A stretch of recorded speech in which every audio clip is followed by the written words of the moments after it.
Animal rights advocates are upset with the Maricopa County Attorney's Office because they've chosen not to prosecute an animal cruelty case out of Mesa. 12 News journalist Sean Rice is working this story. And Sean, this woman even admitted to killing multiple dogs. Yeah, Troy Caribe, some harrowing details in these letters. In a journal outlining horrible abuse to animals, a confession to police, and the discovery of multiple dead dogs. It's the evidence Mesa police say they collected against 42-year-old Brooke Scalero. Despite her arrest back in November on felony animal cruelty charges, prosecutors have now stated there was not enough evidence to get a conviction, prompting some here in the Valley to demand accountability.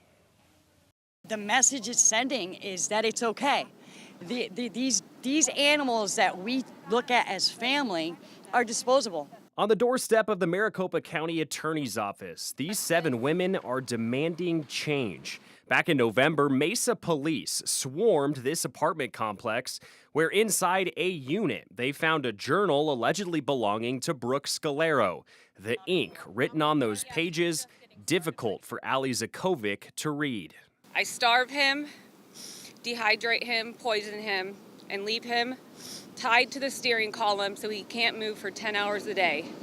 No food, water, potty, or sunlight. If he even thinks of moving, I will beat him over, and over again with my metal water bottle. When Mesa police interviewed Scalero, she claimed those words were, quote, creative writings. Scalero later admitting to detectives she killed at least 3 dogs named Pepe, Gus, and Griffin.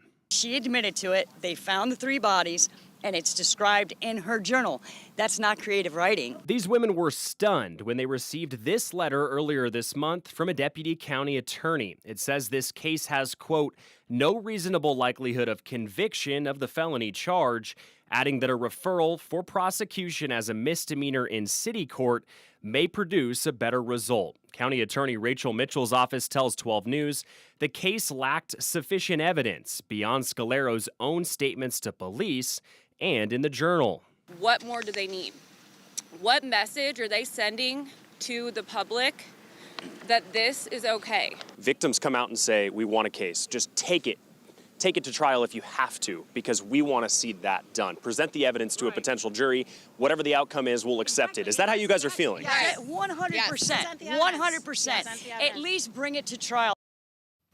Now, in that letter, the county attorney's office says the victims in this case have a right to speak with prosecutors about their decision to not move forward with those felony charges. The deadline for that is at the end of this week. Yeah, and Sean, you know, the woman admitted to killing these animals. So explain the difference between the different standard when it comes to what law enforcement has to prove, I guess, in a case versus what a prosecutor would. Yeah, in these types of cases, felony cases, police have to prove what's called probable cause. It's a far cry from what is called beyond a reasonable doubt, which is the burden that prosecutors have to prove in a potential trial. So prosecutors have to be a lot more certain of that evidence than police do to reach that probable cause threshold, which may be at play in this case. All right, Sean, thank you for that.